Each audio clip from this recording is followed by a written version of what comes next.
Sahih Bukhari, Volume 1, Book 1, Number 1. Narrated by Umer bin al-Khattab. I heard Allah's Apostle saying, "The reward of deeds depends upon the intention, and every person will get the rewards according to what he has intended. So whoever immigrated for worldly benefits or for a woman to marry, his immigration was for what he immigrated for." Sahih Bukhari, Volume 1, Book 1, Number 2. Narrated by Aisha, the mothers of the faithful believers. Al-Harith bin Hisam asked Allah's Apostle, "O Allah's Apostle, how is the divine inspiration revealed to you?" Allah's Apostle replied, "Sometimes it is like the ringing of a bell. This form of inspiration is the hardest of all, and then this state passes off after I had grasped what is inspired. Sometimes the angel comes in the form of man and talks to me, and I grasp whatever he says." Aisha added, "Verily, I saw the Prophet being inspired divinely on a very cold day and noticed the sweat dropping from his forehead." Sahih Bukhari, Volume 1, Book 1, Number 3. Narrated by Aisha, the mothers of the faithful believers. The commencement of the divine inspiration of Allah's Apostle was in the form of good dreams which came true like bright daylight, and then the love of seclusion was bestowed upon him. He used to go in seclusion in the cave of Hira, where he used to worship Allah continuously for many days before he desired to see his family. He used to take with him the journey food for the stay, and then came back to his wife Khadija to take his food, likewise again, till suddenly the truth descended upon him while he was in the cave of Hira. The angel came to him and asked him to read. The Prophet replied, "I don't know how to read." The Prophet added, "The angel caught me forcefully and pressed me so hard that I could not bear it anymore. He then released me and again asked me to read. I replied, 'I do not know how to read.' Thereupon he caught me again and pressed me a second time till I could not bear it anymore. He then released me and again asked me to read, but I again replied, 'I do not know how to read.' Thereupon he caught me for the third time and pressed me and then released me and said, 'Read in the name of your Lord who has created man from a clot. Read, and your Lord is the most generous.' Then Allah's Apostle returned with the inspiration and with his heart beating severely. Then he went to Khadija bint Khuwailid and said, 'Cover me, cover me.' They covered him till his fear was over, and after that he told her everything that had happened and said, 'I fear that something may happen to me.' Khadija replied, 'Never. By Allah, Allah will never disgrace you.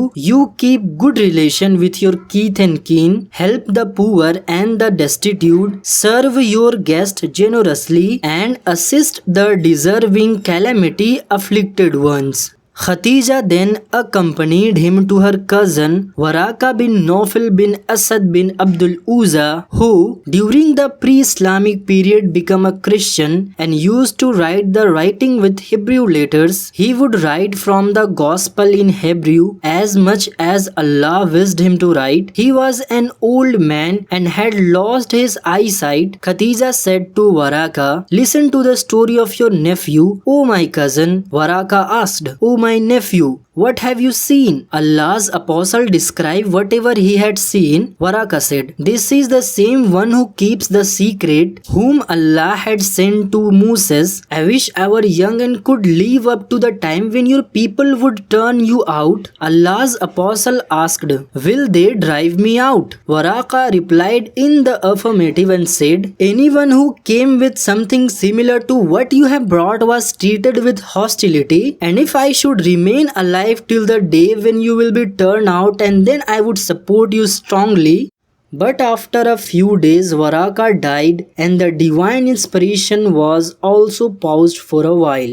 Jabir bin Abdullah al-Ansari, while taking about the period of pause in relevation, reporting the speech of Prophet, while I was walking, all of a sudden I heard a voice from the sky. I looked up and saw the same angel who had visited me at the cave of Hira, sitting on a chair between the sky and the earth. I got afraid of him and came back home and said, "Wrap me in blankets." And then Allah revealed the following holy verses of Quran. O you, that is Muhammad, wrapped in a garments, arise and warn the people against Allah's punishment up to and desert the idols. After this, the revelation start coming strongly, frequently and regularly.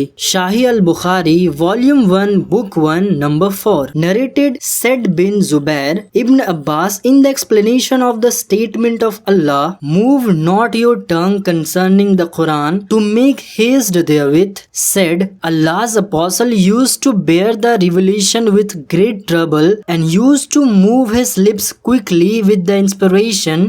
Ibn Abbas moved his lips saying, "I am moving my lips in front of you as Allah's Apostle used to move his." Said move his lips saying, "I am moving my lips as I saw Ibn Abbas moving his." Ibn Abbas added, so Allah revealed, "Move not your tongue concerning the Quran to make haste therewith. It is for us to collect it and give to you the ability to recite the Quran," which means that Allah will make him prophet. Remember the portion of the Quran which was revealed at the time by heart and recite it. The statement of Allah, "And when we have recited it to you, O Muhammad, through Gibrail, then you follow its recitals," means listen to it and be silent. Then it is for us to make it clear to you, means then it is for Allah to make you recite it. Afterwards, Allah's Apostle used to listen to Gabriel whenever he came, and after his departure he used to recite